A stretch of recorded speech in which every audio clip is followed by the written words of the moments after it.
السلام علیکم۔ اگر اللہ نے وہ لے لیا جسے کھونے کا تم تصور نہیں کر سکتے تھے تو یقیناً وہ کچھ ایسا بھی دے گا جسے پانے کا تم نے سوچا بھی نہ ہوگا۔ تکلیف اور پریشانی کا مطلب یہ نہیں ہے کہ اللہ آپ سے ناراض ہے۔ جب اللہ کسی سے محبت کرتا ہے تو اسے آزمائش میں ڈالتا ہے تاکہ اس کی عاجزی سن سکے۔ ظالم کو اللہ مہلت ضرور دیتا ہے، لیکن کیا تم نے سنا نہیں؟ اس کی پکڑ بہت شدید ہے۔ اگر اللہ پہ چھوڑا ہے تو پریشان کیوں ہو؟ اگر بندے پہ چھوڑا ہے تو حیران کیوں ہو؟ اچھے لوگوں سے اللہ بہت امتحان لیتا ہے پر ساتھ نہیں چھوڑتا، اور برے لوگوں کو بہت کچھ دیتا ہے پر ساتھ نہیں دیتا۔ تمہارا رب جس چیز کو تمہارے قریب کر دے اس میں حکمت تلاش کرو، اور جس چیز کو تم سے دور کر دے اس پر صبر کرو۔ اپنی مانگی ہوئی دعاؤں پر یقین رکھو، وہ رحمان ہے، رد نہیں کرتا۔ کچھ لوگ پہاڑ جتنی نیکی کرتے ہیں اور کنکر برابر اجر نہیں کما پاتے، اور کچھ لوگ کنکر برابر نیکی کرتے ہیں اور پہاڑ جتنا کما لیتے ہیں۔ نیتوں کا فرق اجر بدل دیتا ہے۔ اگر کسی نے اللہ کو پانا ہو تو وہ صبر کرنے لگ جائے تو اس کا کام بن جاتا ہے۔ اللہ کو صبر کرنے والے پا لیتے ہیں۔ سر جھکانے سے نمازیں ادا نہیں ہوتی، دل جھکانا پڑتا ہے عبادت کے لیے۔ ایک پل کا گناہ ایک پل ہی مزہ دے گا، ایک پل کا مزہ عمر بھر کی سزا دے گا۔ ہاں، اگر خوف خدا سے ٹپکے ایک آنسو، وہ ایک آنسو جنت میں جگہ دے گا۔ اس دنیا کی سب سے پرانی، طویل اور مشہور شاعرہ کا نام صراط مستقیم ہے، جس پر چلنا بہت دشوار ہے۔ صبر کی حد یہ ہے کہ تقدیر پر کوئی شکوہ نہ ہو۔ چار چیزوں سے دھویا کرو: زبان کو ذکر الہی سے، آنکھوں کو آنسوؤں سے، گناہوں کو استغفار سے، اور دل کو خوف خدا سے۔ اللہ ظالم کو ایک حد تک ڈھیل دیتا ہے، اور ظالم سمجھتے ہیں انہیں دنیا کی بادشاہت مل گئی ہے، ان پر کوئی گرفت، کوئی پکڑ نہیں۔ بے شک اللہ کی پکڑ بہت سخت ہے۔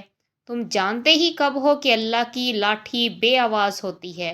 اگر جانتے تو یوں لوگوں کی زندگیاں اجیرہ نہ کرتے۔ صبر رکھو اور دیکھو تمہارے ساتھ برا کرنے والوں سے اللہ کیسے بدلہ لیتا ہے۔ اللہ کفار اور منافقین کو ڈھیل دیتا ہے کہ وہ اپنی سرکشی میں پختہ ہو جائیں۔ جو لوگ طاقت رکھتے ہوئے بھی کچھ نہ کریں سوائے صبر کے، ان سے زیادہ خطرناک انسان کوئی نہیں۔ وہ اپنے صبر سے ہی سامنے والے کی دنیا و آخرت خراب کروا دیتے ہیں، کیونکہ اللہ کی لاٹھی بے آواز ہے۔ اللہ کی پکڑ سے بے خوف نہ رہیں۔ اللہ کی اچانک پکڑ سے ہی وہی قوم بے خوف ہوتی ہے جو تباہ ہونے والی ہے۔ جب انسان اللہ کی پکڑ کو بھول جاتا ہے تو اس کا دل سخت ہو جاتا ہے، اور سخت دل اللہ کے غضب کی نشانی ہے۔ رسول اللہ صلی اللہ علیہ وسلم نے فرمایا کہ اللہ ظالم کو چند روز دنیا میں مہلت دیتا رہتا ہے، لیکن جب پکڑتا ہے تو پھر نہیں چھوڑتا۔ اللہ کی پکڑ انسان کی اکڑ کو ایک جھٹکے میں نکال دیتی ہے، اور زمین پر اترا کر نہ چل، کسی تکبر کرنے والے کو اللہ پسند نہیں فرماتا۔ اپنی رفتار میں میانہ روی اختیار کر اور اپنی آواز پست کر۔ یقیناً آوازوں میں سب سے بدتر آواز گدھوں کی ہے۔ رسول اللہ صلی اللہ علیہ وسلم نے ارشاد فرمایا، جب تم دیکھو کہ اللہ کسی شخص کو نافرمانیوں کے باوجود اس کی پسند کی دنیاوی چیزیں دے رہے ہیں تو سمجھ لو کہ یہ اس کے لیے ڈھیل ہے۔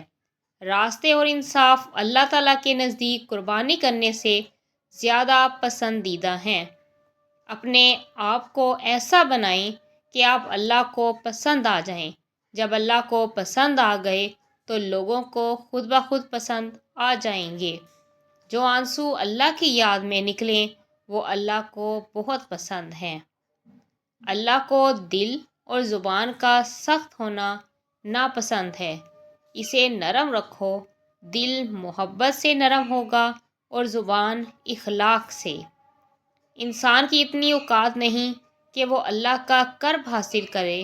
اللہ جسے پسند کر لیتا ہے اسے اس کے عیبوں اور ناپاکیوں سمیت زبردستی اپنی جانب کھینچ لیتا ہے۔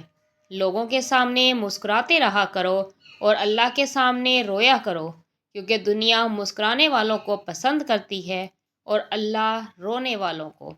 اللہ کی پسند دولت مند کی عاجزی، جوانی ہی عبادت، غریب کی سخاوت، گناہ گار کی توبہ اللہ کو بہت پسند ہے۔